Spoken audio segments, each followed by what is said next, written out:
हम अभी मौजूद हैं तरेत पाली, जो कि पटना से लगभग 20 किलोमीटर की दूरी पे है, जहां 13 मई को धीरेन्द्र शास्त्री बागेश्वर धाम वाले बाबा पहुंचने वाले हैं। और माना जाता है कि ये जो तरेत पाली का ये मंदिर है, जहां राम जानकी का मंदिर है और यहाँ उन लोगों का निवास है। जैसा कि आप जानते हैं कि ये सदियों पुराना मंदिर है। कहा जाता है कि यह 400 साल पुराना मंदिर है और यह सनातन से ही चला आ रहा है। यहाँ पे वेदों के साथ साथ संस्कृत की भी पढ़ाई बच्चों को निःशुल्क दी जाती है। यहाँ देश विदेश से भी बच्चे संस्कृत और वेद की शिक्षा लेने यहाँ पहुँचते हैं। हालांकि सबसे अहम बात है कि बागेश्वर धाम वाले बाबा धीरेन्द्र शास्त्री 13 मई को यहाँ पहुँचने वाले हैं और यहाँ काफ़ी कुछ तैयारियाँ की गई है। यहाँ के जो व्यवस्थापक हैं उन लोगों के द्वारा कयास लगाया जा रहा है कि लगभग 20 से 25 लाख की संख्या में श्रद्धालु यहाँ पहुँचेंगे, जिनको रहना खाना के साथ साथ सारी तरह की सुविधाएं फ्री ऑफ कॉस्ट यानी निःशुल्क व्यवस्था कराई गई है।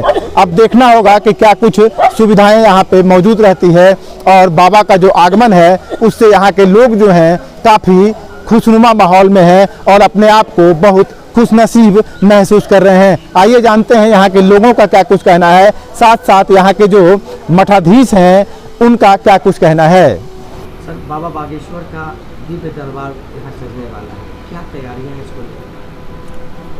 पूरी तैयारी है। मानवों की रखने की जो व्यवस्था होती है, रहने का, भोजन आवास का, शौचालय वगैरह का, गाड़ी स्टैंड करने का, जो जितनी सारी व्यवस्था होती है सारी व्यवस्था यहाँ की जा रही है।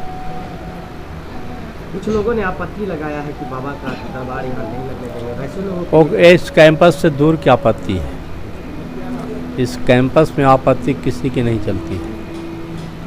इसका नाम है क्षेत्र का धर्म कुंज, शांति कुंज जिसको कहते हैं।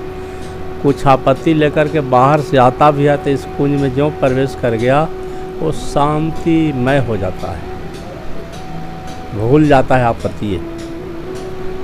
तरेत में इससे पहले भी बड़े बड़े कार्यक्रम को किया गया है और सफल रहा है। हाँ, बिल्कुल किया गया है और बिल्कुल सफल रहा है। क्या पटना वासियों के लिए कुछ बोलना चाहेंगे कि हाँ आइए इस धाम में सारा इंतजाम होगा? बोलना चाहिए नहीं, सारे लोग आ रहे हैं बिना बोले हुए। अब सिर्फ पटने का ही नहीं, कम से कम देश के चारों कोना से लोग आ रहे हैं और करीब बहुसंख्यक में विदेश से भी आएंगे। कहा कि भारतीय विदेश में भी है ना, और सब मोबाइल से बात कर रहा है, तब आएंगे।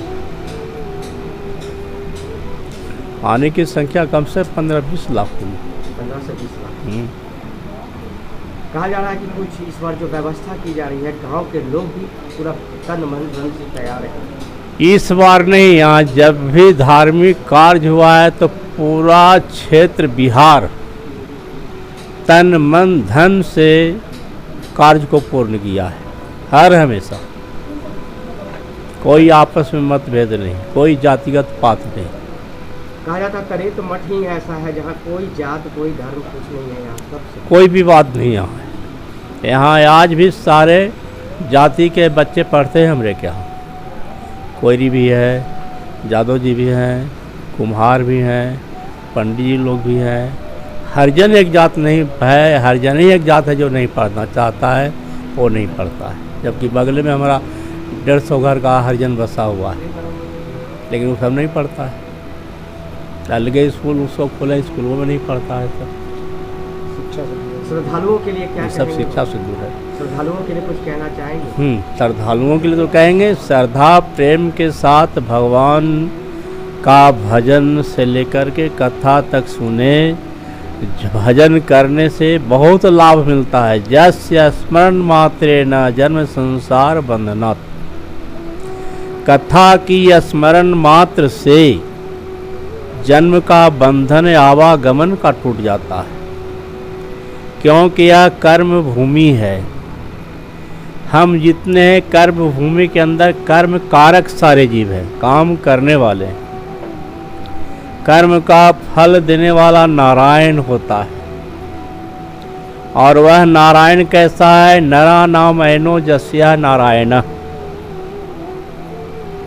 नर के हृदय में अयन सदृश यानी शीशा सदृश ऐनक जिसको कहते हो, ऐनक सदृश निवास करता है नारायण। जिस हृदय के द्वारा जीव अपने सारे कर्म को संकलन करते हुए कार्य करता है, अगर वह भागवत प्रद कार्य किया, सनातन धर्म से जुड़ करके रहा, तो आवागमन की बंधन से जीव मुक्त हो जाता है। और मुक्त का कोई 1000, 10,000, 20, 60 बरस की अवधि नहीं है। अगर जो ऐसी अवधि रहती तो हमारे यहाँ के हमारे पूर्वजों ने, संत महात्माओं ने, राजाओं ने 60 हजार वर्ष तक तपस्या किया। लेकिन उस तपस्या को हठ योग कहते हैं। उस हठ योग से किसी ने भगवान को प्राप्त नहीं किया। प्राप्त करने वाला हनुमंत लला है, सेवरी है, मीराबाई है, गणिका है, गिद्ध है, अंजामिल वगैरह वगैरह है, और अन्य बहुत सारे तुलसी जी वगैरह हैं जो भक्त क्षण भर में भगवान को प्राप्त कर लिया। भगवान की दृष्टि में इतनी पावर है जो हमारे भागवत के माध्यम से, गीता के माध्यम से संपर्क होता है, समझदारी में आती है। जस्य स्मरण मात्र न जन्म संसार बंधना, जिसके स्मरण मात्र से ही जन्म का बंधन से मुक्ति प्राप्त हो जाती है। यह शास्त्र का संविधान है, भगवान का नियम है। कोई विद्वान बना भगवान को प्राप्त नहीं किया, बड़ा संत बना भगवान को प्राप्त नहीं किया, बड़ा राजा बना भगवान को नहीं प्राप्त किया। भगवान को जो बना वही भगवान को प्राप्त किया। यानी अपने आप को जो भगवान में न्योछावर कर दिया, समर्पित कर दिया, भगवान उसको अपना लिया। भगवान न कोई कास्ट देखता है, न कोई धर्म देखता है, कुछ नहीं देखता है।